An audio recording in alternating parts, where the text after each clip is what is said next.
Welcome to one of the many circle sessions hosted by Wonder Girls. Wonder Girls is a nationwide classrooms movement. We bring relatable female role models into classroom settings through our circle sessions. As you will see, the crux of these sessions is its dialogic nature. We're currently working with classrooms across 7 Indian cities and continuing to grow. Our aim is for every adolescent in India to have access to relatable female role models. I welcome you once again and hope you enjoy learning from our role models' life journey and career path. Crackers, it's a festival of lights, and we are all coming from festivities. So I'm really happy to be here with all of you, and I'll be happy to answer any questions that you have.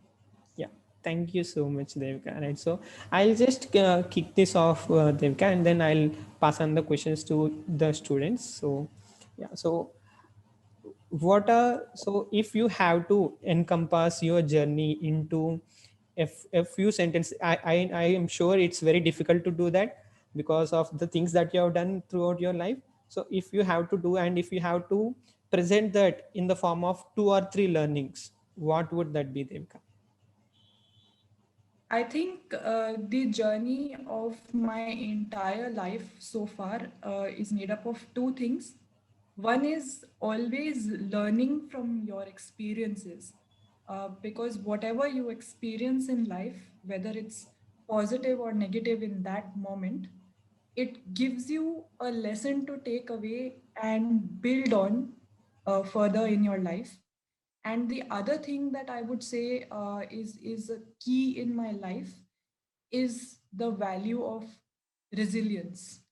Whatever challenges you come across in your life, again, resilience is about adapting to change. Resilience is about being quick to adapt, understanding that the situation in front of you is a challenge that is demanding you to do better, be better, and how you rise up to that challenge and adapt to that challenge and meet it to your best capacity. I think those are two things that are constantly proven to me by my own life experiences. The reason I say this is because, as you might know, I was born with a disability called hemiplegia. So it impacts the right side of my brain. There is a little bit of liquid compression in the right side of my brain, because of which, because that's how our bodies work, there's an opposite connection. So because there's a issue with the right side of my brain, it impacts the left side of my body.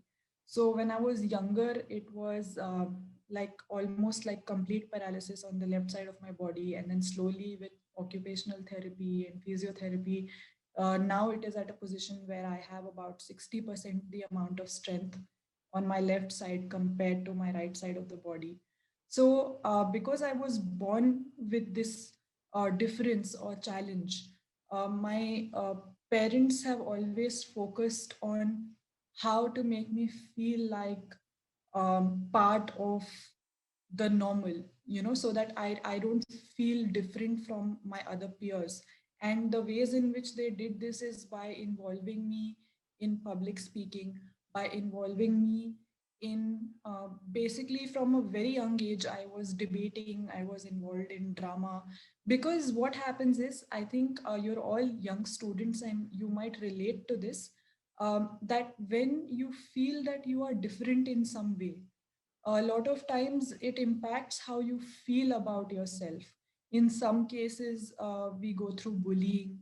In other cases, generally you become so shy, you try so hard to hide your difference that it affects your self esteem. So that's why my parents always involved me in public activities, in sports, so that my self esteem is not impacted. And the other thing that I saw growing up was, you saw a picture of my mother. She is a very well known international athlete and activist. She is India's first woman to ever win a Paralympic medal.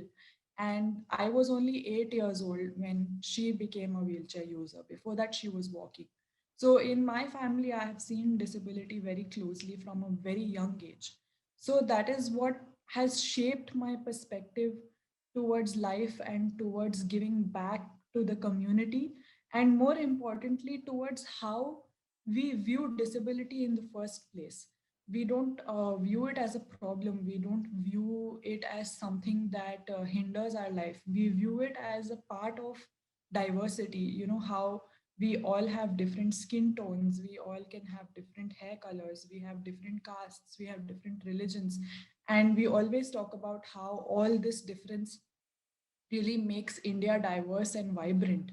Similarly, disability is also one of the ways in which we are diverse and vibrant, because um, the newest estimates say that almost 30% of the global population lives with some sort of visible or invisible disability.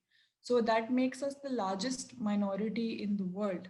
And if so many of us, either being born with a disability or acquiring a disability later in life, if there are so many of us, that means that it's not something which is an anomaly, it's not something which we need to hide. We need to embrace that this is a part of the rainbow of life.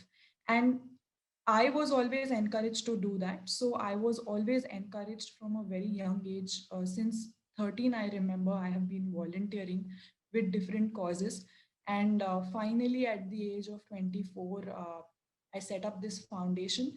And through the Wheeling Happiness Foundation, we have been able to reach so many lives, because when I was volunteering in an individual capacity, there was a limited number of people that I was able to reach out to, or people reached out to us with their concerns, and we supported them. But as an organization, we are able to reach out to many, many more people throughout the country. A small example, through this lockdown, you all know that people have suffered a lot of financial difficulties because people lost their jobs, especially daily wagers, or people who drive auto rickshaws, because those services were not required during the lockdown. So they did not have an income.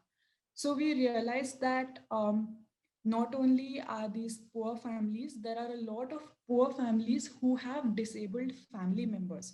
So that means that they have certain additional expenses for that disabled family member to live a fulfilling life.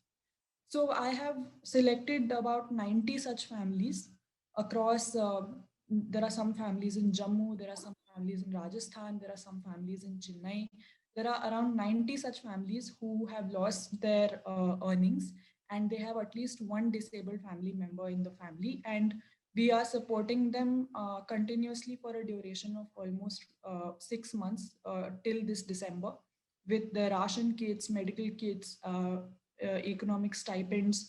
So it has basically really enabled me to shift my mindset since the beginning, since I was a child, to shift my mindset to how I look at disability, because I look at disability as something which is a part of my identity rather than something which is a problem.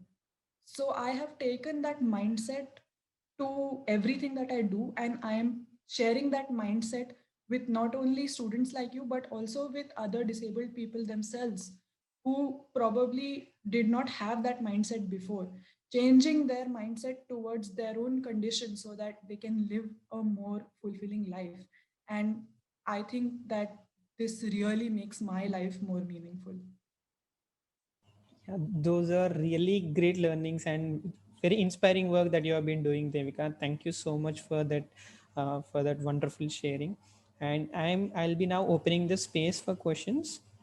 Right. Sure. Arabi, could you please come off mute and ask your question?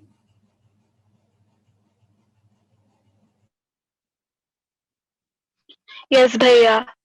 Hello, Ms. Devika. Hello. So, hello. So, my question to you is I have three questions. I don't know if you have time to answer them, but please spare some time and answer them, please. Surely. So, the first, yeah. So, the first question is where did you find the strength to overcome the extreme challenges that you faced in your life? The strength is basically, again, like I said, I think the main thing is that what kind of environment I was brought up in. Uh, because my parents were always so forward thinking. You've seen my mother on the wheelchair. The thing is that even when she was 5 years old, she had a similar challenge. She was diagnosed with a condition in her spinal cord. She was operated. So even as a child, for 3 years, my mother was on the wheelchair. Then she recovered and she was walking for the next 20 years. And then this happened to her again. So because she had that experience as a child, so when I was born and they realized that I have a disability, they knew as parents how to raise me in a way that I don't have a negative outlook towards my condition. So I think that itself, the environment that I was raised in, helped me to overcome all the challenges that I faced around my disability. But the thing is, however nurturing your parents may be, however protective your parents may be, or whatever good values they teach you, your parents are not the only people that you interact with. Right? You go to school, you meet all different kinds of people. I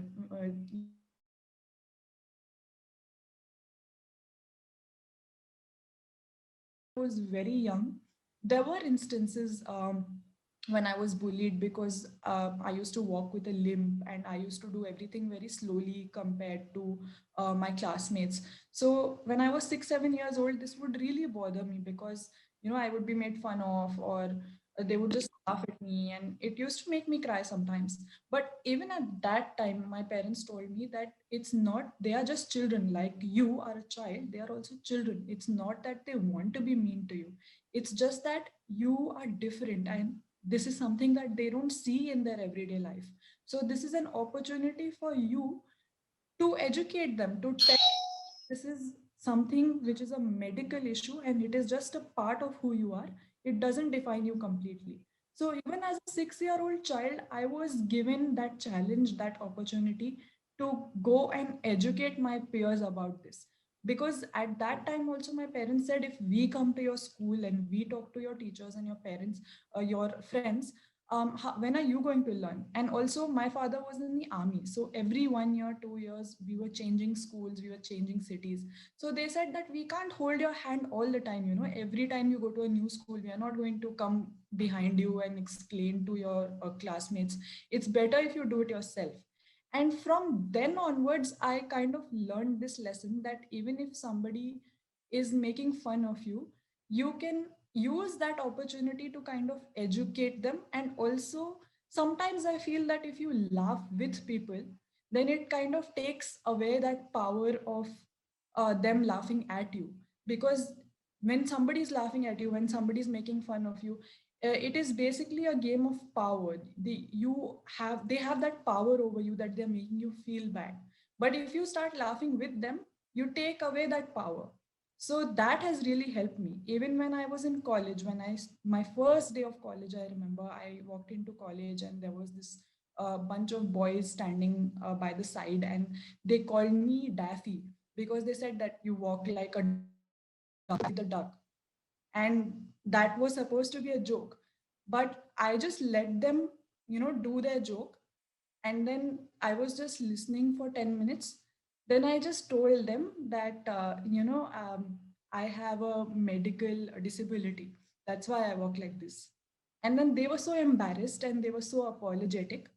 But because I took that in my stride and I did not feel bad, or I did not just leave that space crying, eventually what happened was that those people became some of my best friends, and I'm still in touch with them to this day. And Daffy actually became like a term of endearment. Daffy became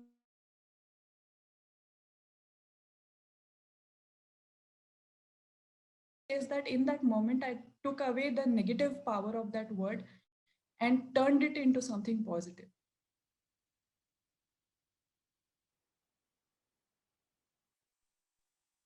Okay, thank you. So I really admire your courage and braveness because even I want to have your courage. So the next question is, what was most special for your childhood? What was most special for you, your childhood or your adulthood?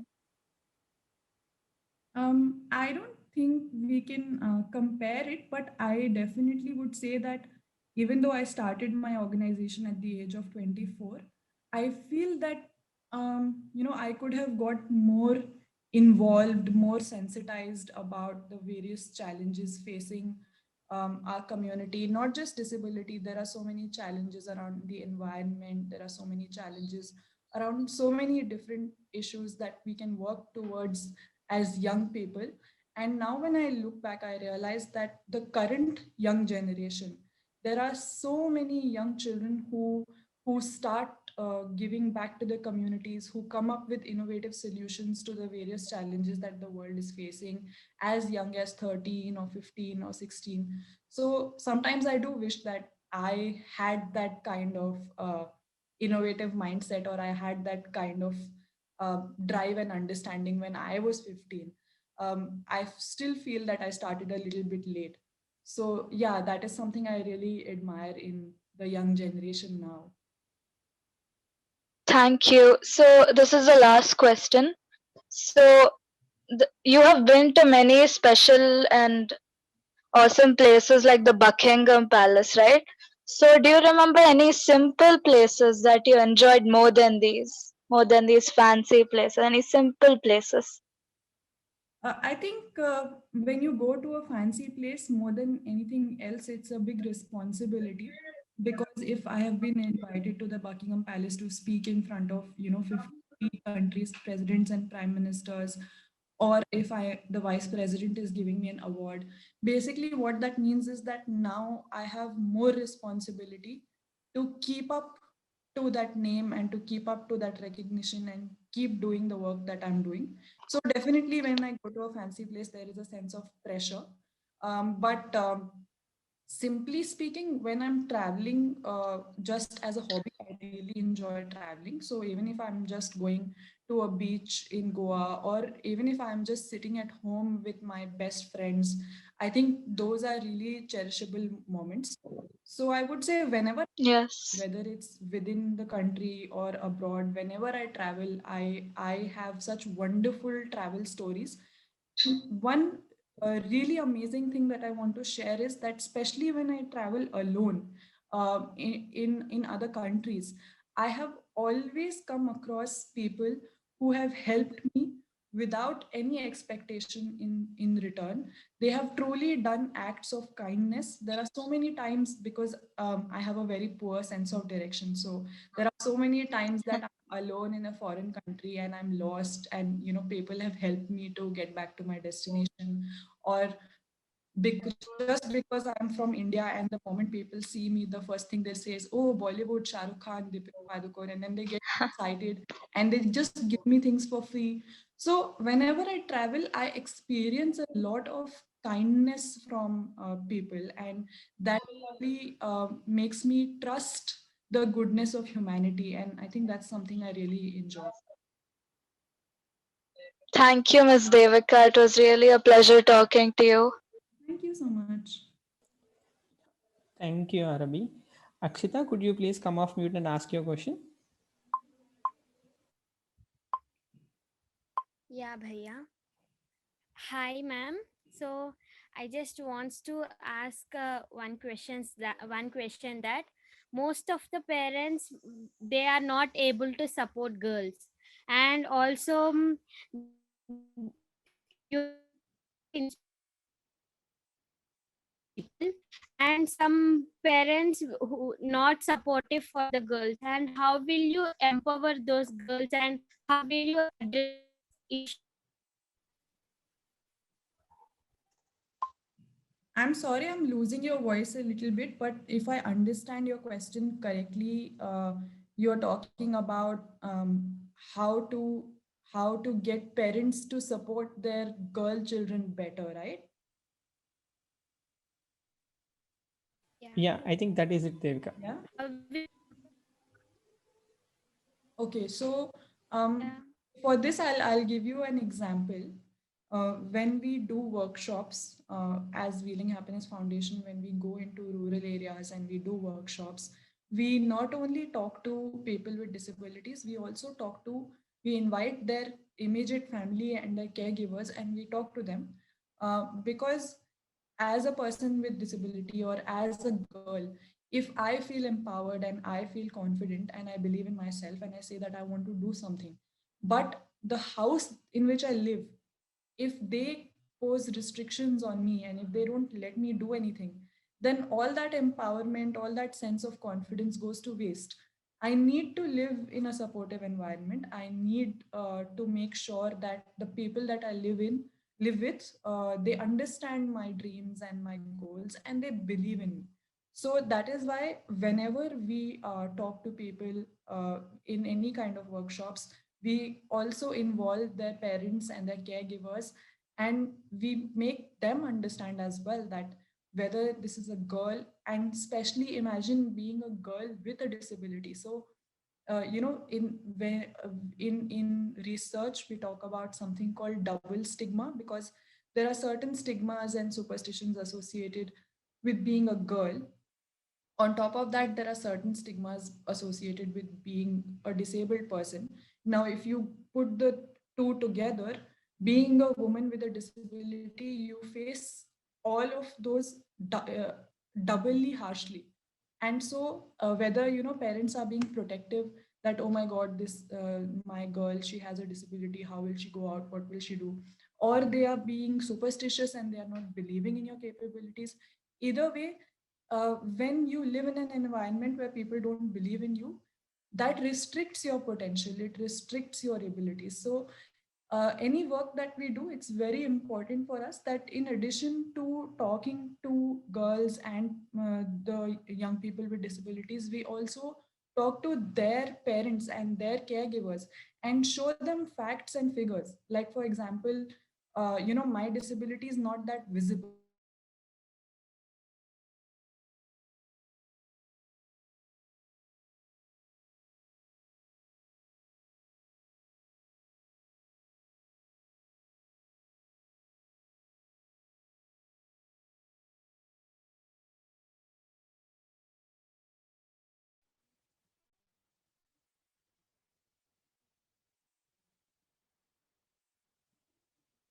Hi, can you just, Ajay, can you just tell me if you can hear me?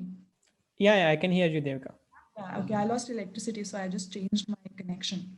So so basically I was saying that unless and until we show them facts and figures, like for example, my mother being a woman, being somebody who has a disability, she's sitting on a wheelchair and she's showing you that, in this condition, I have won 23 medals and I have made such huge records for the country.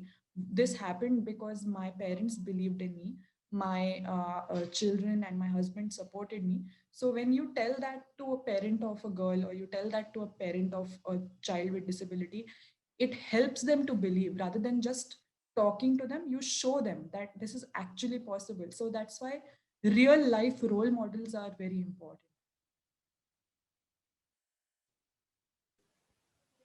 Right. Thank you, Akshita and Devika. Arun, could you please come off mute and ask your question? Yes, Bhaiya.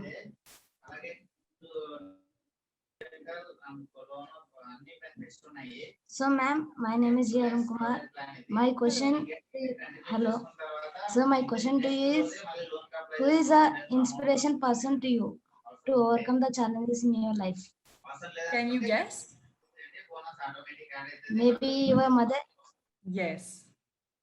You know why? Because, like I just said, it's very important to have real life role models. And I'm very lucky that I have had a role model in my life, in my house, in my home itself. And I have been brought up by my role model.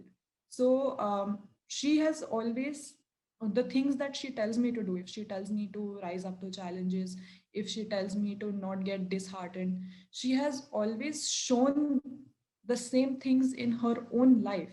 So she has always led by example. And that makes it easier for me to believe in the things that she is telling me, because she is not just, reading some inspirational quotes from the internet and saying it to me.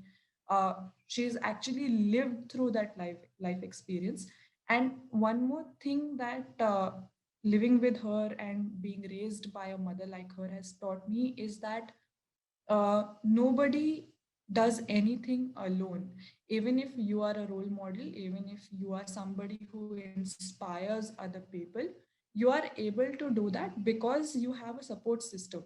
You have a team. Whether when you become professionals, that team would be your office. Right now, that team would be your group of friends. We all depend on someone or the other to support us, to be a team for us. And it is our duty as friends, as parents, basically as people who belong in a group, because we are all humans, are social animals. So it is our responsibility to lift each other up, to support each other, and to take inspiration from anything. When we were young, we were taught this story of how ants are able to lift so much more weight than their own body weight. And even that is inspiring. So, inspiration can be taken from anywhere in your daily life. And every day, try to take inspiration from something or somewhere. Renew your inspiration every day because it motivates you to keep moving forward. Thank you, ma'am. Thank you. Yeah. Thank you, Arun. Yeah. Mahima, could you please come off mute and ask your question? Oh, yes. So, hello, ma'am. This So, is Mahima. So, actually, I have three questions, and I kindly ask you to answer all of my three questions if you have time. of course. So my first question is, ma'am, who were the people who took major role in your career? So my career, it started basically with a keen sense of curiosity towards human psychology. Because, like I said, I grew up in a home where my mother had a disability, I had a disability, and we were always performing above everybody's expectations. Whatever my mother was doing, nowadays you still see more people with disability in the media, you see more people with disabilities achieving things. But 20 years ago, when my mother became a disabled person, we didn't even have these many role models or these many inspirational figures to look up to. So whatever my mother did, especially in India, it was always considered out of the box. It was always considered something new and something amazing. So that always inspired me to think about, okay, why is my mother different, why is my mother more capable, or why is she more resilient, what gives her this strength, what gives her this courage. So it started making me think about the human mind and the power of the mind. So for that reason I studied psychology. And then when I studied psychology, then I got involved in after studying psychology, I took up a job in a consulting company where we were helping other companies to increase their performance. We were teaching them how to do better customer service. We were teaching them how to interact better with their clients, how to have better relationships with each other in the team. So, when I was doing these kind of projects, I realized that what I'm doing right now is basically I am um, making workshops. I'm making material for workshops. I'm making content for workshops. So why don't I take this same knowledge and same learning and use it to make workshops to teach people about disability, to teach people about inclusion and increase that awareness. So I think the biggest influence has in my career has been always having that curiosity to understand more about the human mind. That is what has led me to the education choices that I made, and that is what has led me to the career that I chose. And then I established my foundation. And even now, the biggest reward for us is when we are able to change somebody's mindset. If somebody does not have a very positive outlook towards disability, or if somebody does not have a very positive outlook towards girls and women, when we talk to them, we do workshops with them, and we change their mindsets, that is the most rewarding thing for us. Okay, ma'am, thank you. And my second question is, like, what were the difficulties you have been through the whole career of yours? I think the most difficult thing is there are two things I would say. One is that because the organization that I run is a non-profit, so it's always a challenge when we have to do a project, when we have to suppose give away 50 wheelchairs or 100 wheelchairs, or I'm supporting the education of 3 girls with disabilities right now in college. So whenever we have to raise funds to meet those expenses, that is always challenging, but it's a positive challenge. It's fun to rise up to that challenge. And how do we approach donors? How do we make sure that we get the funds we need to be able to support our beneficiaries? And the other challenge, which is the bigger and more interesting challenge, is the challenge of mindsets, changing people's mindsets towards disability. I think that is something that I will be saying again and again through this conversation, because the main thing that becomes a roadblock is the mindset, how we think about disability. Or if you all just close your eyes right now and think about if you are just crossing the street and you see someone with a walking cane who is a blind person, or if you see someone on a wheelchair, what would be your first reaction? Would you feel pity towards that person? Would you immediately feel like, oh, this person might need help, let me go and help them? They don't always need help. The thing is that we need to be able to open to asking for help and giving help. So even if I am a disabled person, it's also my responsibility that when I need help, I ask for help. And when I don't need help, I can prove to people that I'm capable of doing this myself, or I'm capable of taking care of myself. So when we think about people with disabilities and we think about the general mindset, I don't want any extra sympathy from you. I don't want any extra, um, I don't want you to make any concessions for me. कि ओ ये तो बेचारी disabled है, इससे नहीं होगा, रहने दो. That's not what we need. What we need is equal opportunities. What we need is that, maybe my desk needs to be shaped a little differently because I use a wheelchair, or I need to use a different type of technology to use my phone because I'm visually impaired. So just some different facilities is what we need, and then we are able to perform in the same way or sometimes even better than people who are non-disabled. So that is the main thing we need. We need everybody's mindset, whether you have a disability or you don't have a disability. We need your mindsets to be inclusive. We need everybody to believe that everybody is capable. People just need two things. One, people need opportunities, and two, different people need different facilities to be able to perform the same task. To give you a very simple example, the keyboard that we use on the laptops, that is something that was invented for blind people, right? The very invention of the keyboard was done so that deaf and blind people could read better, type better. So, and today everybody is using it. So whenever we do something to make things more inclusive, like for example, if you construct a ramp somewhere, if I'm walking, I can still use the ramp and walk, right? So having a ramp does not become a constraint to anybody who does not have a disability, but it ends up being helpful to somebody who has a disability, or if there are elderly people, or if there is a young child in a pram and a mother or father is pushing the pram.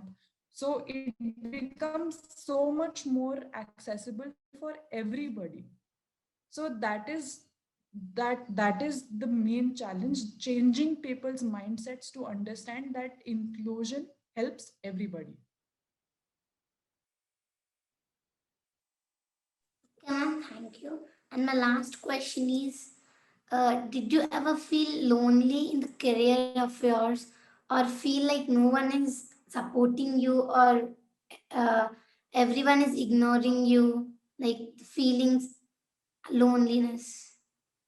Yeah, sometimes it is lonely because it is a slightly different career path. Majority of people, they would pick up, they would do their graduation, they would do their post graduation, and then they would pick up a job in the corporate sector.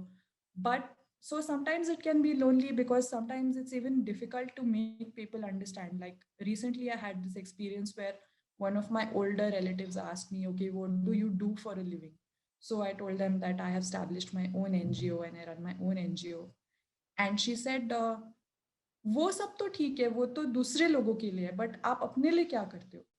So some people still have that mindset that if you are doing something for the society, or if you are running an NGO, then you're not making money or you're not earning, so it doesn't make any difference.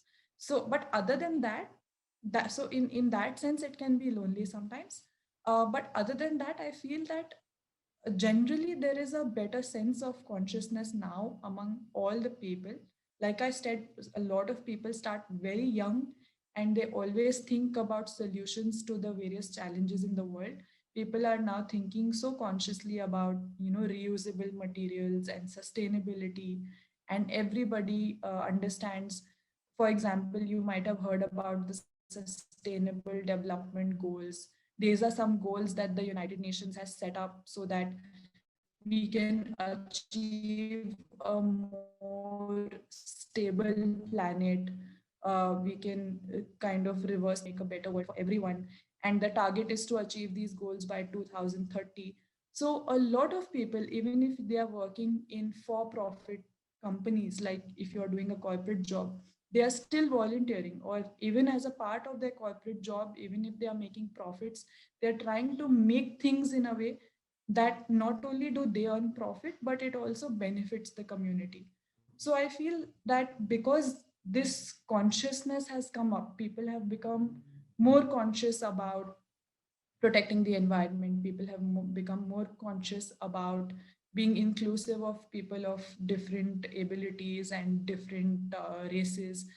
For that reason, I feel like slowly we are becoming a more conscious community where we understand that we all depend on each other and we all need to give back to each other. So it's not so depressing anymore. So thank you, ma'am, for your precious and valuable time for me. Thank you so much. Thank you, Mahima, for your question. Dharani, could you Thank please you. come off mute and ask your question? Yeah, bhaiya. Hi, Didi. Hello. Yeah, I am so glad to meet you. I'm so happy to meet all of you as well. Thank you. So I have two questions to ask you. Yeah. Okay. So first one is, how did you feel when you awarded Queen Young Leader? So that was the first big award I got after starting my NGO. So it was a very, very positive feeling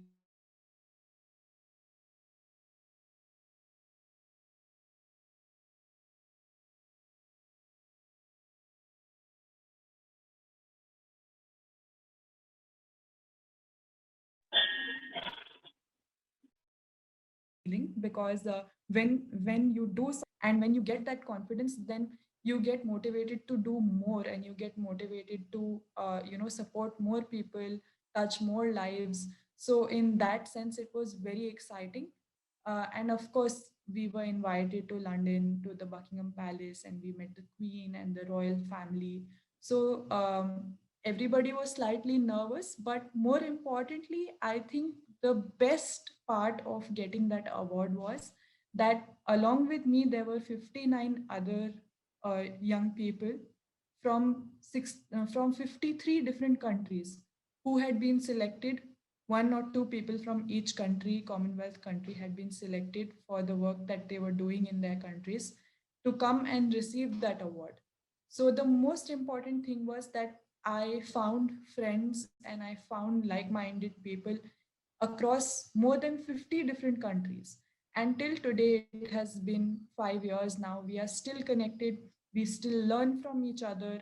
If somebody is doing something in Africa, which is similar to the work that I'm doing over here, we can share our learnings, we can learn from each other, we can work together.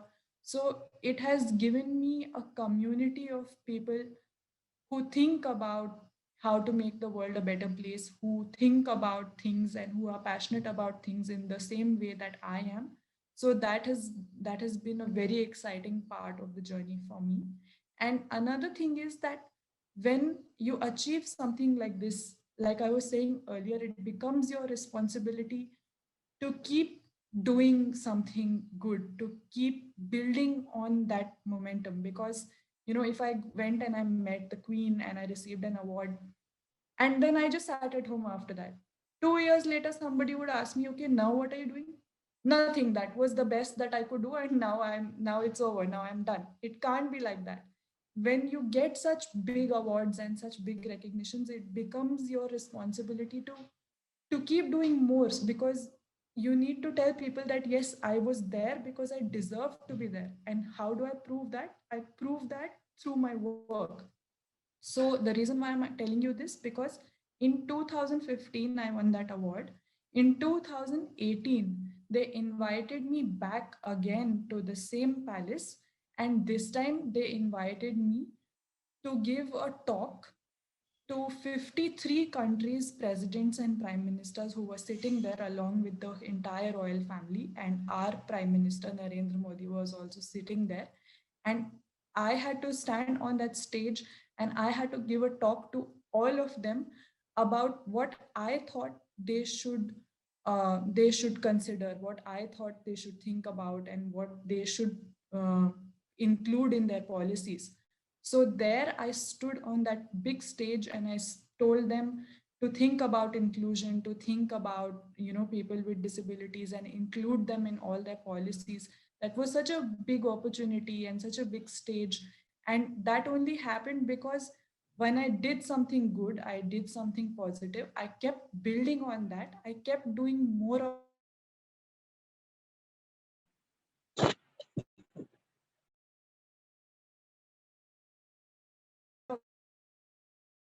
that, and I kept improving on that. And so win a debate competition in school, win an art competition. Anytime you get recognized for something that you do, that should be a motivation for you to do even better next time. Okay, it's very good. And my second question is, you will be free at your house. Like when you are free at your house, we will like us. Some people will call to join us. Our students need to you means want to know about you. How you will feel in that? See, my phone number is available on the internet. You know why? Because I am running a NGO, so a lot of people with disabilities, if they are facing any problems in their lives, or if they need any kind of help and support, or if they need any suggestions, I have also studied psychology. So sometimes people need counseling, but they can't pay for it, they can't afford it. So I have made my number freely available on the internet. You search for my name, you get my mobile number. So I get calls the whole day. And sometimes it is I feel very positive that sometimes just talking to a person, if somebody calls me up, they say, ma'am मैं बहुत कुछ करना चाहती हूँ लेकिन मेरे parents नहीं समझते, वो मेरे को नहीं करने देते, तो आप प्लीज उनसे बात करो. So then that person will give the phone to their mother or their father, and I will talk to them for 15 minutes, 20 minutes.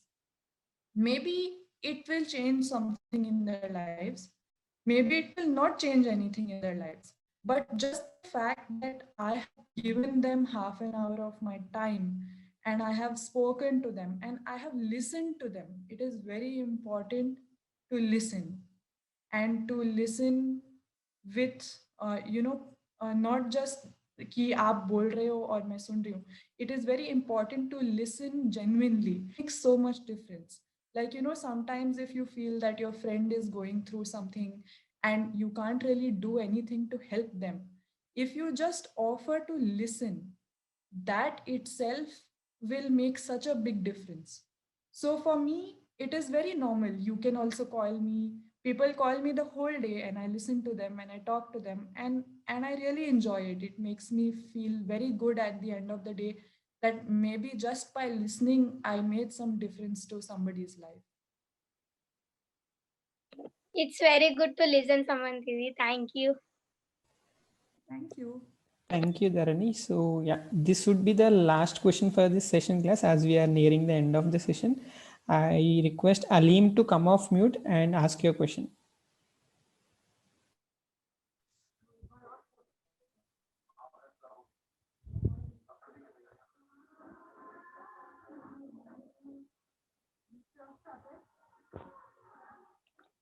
Hello, Didi.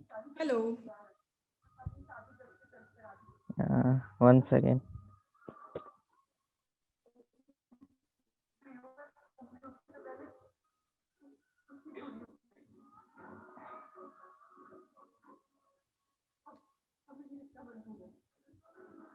Yeah. My question is, what are you aiming to do with your Wheeling Happiness Foundation in next 5 years? Next 5 years. You know, when you are in school and people always ask you, where do you see yourself in 5 years? Or you go to a job interview and somebody asks you, where do you see yourself in 5 years? So, for example, in 2010, if somebody had asked me, where do you see yourself in 5 years? I would never have been able to tell them that I see myself receiving an award from the Queen of England. So I personally, I believe that we should plan. I believe that we should have goals. But at the same time, I don't believe in having very strict timelines for myself. I'll give you a small example. If you are familiar with vision boards, people make vision boards in different ways. You know, some people, they will just make a collage and they'll stick pictures of the things that they want to achieve or the people that they want to meet, and they'll just leave it there. And a lot of people say that having a vision board really helps. I am not very creative, so I have just made a list. I keep making a list of things that I want to do. I keep updating that list. So one of the things that I had on that list was the people that I want to meet in my life, the people who inspire me. So for example, the Prime Minister of New Zealand, Jacinda Ardern, I had her on that list. I have the president of America on that list. So just last year, I met the Prime Minister of New Zealand in New Zealand. I went to New Zealand and I met her and I sat with her and I had a conversation with her. And 2 years ago, I had put her name on my list. And I didn't know that it was actually going to happen. But because I kept doing what I was doing, and that opportunity came to me and I actually had that opportunity. I sat with her, I spoke to her. So what I'm trying to say is that I don't have a very strict 5-year plan, but I do know that I will carry on doing what I'm doing, and I will keep taking feedback is very important from other people who are working in the same field, from my seniors, uh, even from my juniors, anybody. Like for example, if any of you as students, if you see my work, if you go to my website and you see what we are doing, and if you have any feedback or if you have any suggestions, very important to keep taking feedback to improve. So I plan to keep doing what I'm doing. I plan to keep improving with positive feedback. And then hopefully 5 years later, for example, today, if I'm able to impact 500 lives or 10,000 lives, then 5 years later, I'll be impacting 50,000 lives. And the best scenario would be if I am not needed. Today, I am needed because we are still talking about why is inclusion important? Why do we need to be inclusive of people with disabilities? Why do we need to be inclusive of women? How do we change our mindsets to understand that these are not people who are weak or unwanted. These are people who have the same kind of potential as anybody else. But today we are still teaching these things. So 5 years later or 10 years later, if everybody understands this, we will not need to teach it anymore. So hopefully I will not be needed anymore. And that would be the best. because we would have achieved what we set out to achieve. Thank you, Didi. Welcome. So before we go, does anybody amongst you want to share anything, what you are studying right now, or how you are involved with this program, or anything you want to say from whatever I have shared with you? I would be happy to hear from a couple of you, if that's okay, Ajay. Yeah, that's perfectly fine, Devika. Right, class. So anybody who wants to share, Yeah, just anybody who wants to talk to me. Can I go ahead, Bhaiya? yeah, Mahima, go ahead.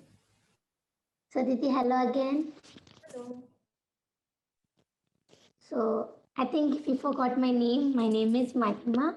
I can see your name on your screen. Don't worry. Yeah.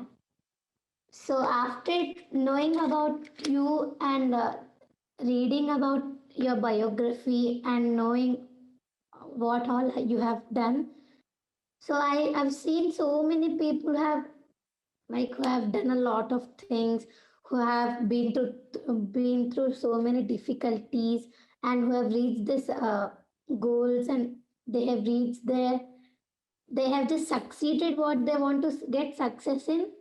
And so now I've seen a different person, like I have seen you. So in the book of Wonder Girls, completed the whole book, and it was really interesting and it was also inspiring. But after reading your story, your biography, it was like, "Arey yaar, like you are half, even if your half body is paralyzed, you are not ashamed or you are not embarrassed, because you have a goal in your mind, and you want to you want to get success in that. And if I was really in your place, I would be really embarrassed. I would feel so ashamed, because why? I would just blame my parents. I would blame God. Why have you given me birth? If you even given me birth, why have you make me paralyzed of my half of my body? But I'm really I'm really shocked. I'm really, don't mind if I say this word, I'm really proud of you, because today I'm talking with such a great person who is not at all ashamed of her personality, who is not at all embarrassed about what she has done. But you have done such a great thing, Didi. And like, I really now, for some silly things, I feel shamed, like going on roads and doing such things. We feel a little shamed, right? So from now onwards, I promise you that for any such thing, I won't be feeling shamed, and I will even feel great for that. When we do, like, you haven't feel shamed, but you have done a great job. You have been through England, and you met Queen Elizabeth. That is such a honor. And I want to be like, I have, I really, I really want to be like you, not to feel shamed, not to feel embarrassed for anything that I'm doing doing. And when we are doing right, we never feel scared. But I think you never felt scared, because you never did such a wrong thing. And whatever you're doing right now is great achievement of yours and great pleasure to all the people who are helping. And I want you to continue like this only, and to help all the people who are who have been through disability, Didi. And thank you for listening my speech. You know, this is such a wonderful thing. It makes my entire day so worth it that you are saying that because of what I have said to you today, and because you have read about me, now onwards, you will feel proud of yourself and you will not feel shame. That is so wonderful. That means that even in just this 1 hour, because of the conversation that we had, we were able to make some changes. We were able to make some positive changes. We were able to think about things in a different way. So it is not just about disability. There are so many small things in our own personality that we end up feeling ashamed about, or because of what we see in the media, in the social media, on the television, we all feel that there is one type of perfect body which we all should have. So some people feel bad that they have dark skin, or some people feel bad that, oh, I want to be more thin, or I'm too thin, or why do I have this mole on my face? Like, people are so judgmental about their own bodies, and they feel so much shame because of that. But we, like you have just said, Mahima, we all need to be more proud of who we are. We all need to love ourselves more and be more confident of who we are, the body that we have been given. Fitness Bhaiya, is very important. Bhaiya, Sorry, I think somebody wants to say Yeah, something. Bhaiya, can I leave the meeting? yeah, Shobha, you can. Okay, Bhaiya. Yeah, Yeah. so like I was saying, fitness is very important, but do it because a fit mind lives in a fit body. Exercise for your well being, but don't be embarrassed ever by the kind of person that you are, by the kind of body that you have. Embrace yourself, love yourself, because only when you love yourself and you feel proud of yourself, you will be able to do something to make others feel proud of you. If we feel ashamed of ourselves, we will never be able to make other people feel proud of us. So, so be involved in your education, be involved in your fitness, have interactions like this, learn from real life role models, but most importantly, be your own role model. Yeah. Thank you so much, Devika, for this valuable time and valuable insights into your thought process and your life. And it has been an absolute pleasure to interact with you. And I am sure that most of the people have been as inspired as Mahima is. Right? Thank you so much for your time, Devika. And we really appreciate your effort. And we wish all the success towards all the journey that you had, that you have in ahead of you, and all the very best with your Wheeling Happiness Foundation also. Thank you very much, and all the very best to all the students here. Study hard, do well, and most importantly, enjoy your hobbies and your passions, and be passionate about something and make a positive change in society about something. Thank you for having me once again. Thank you so much.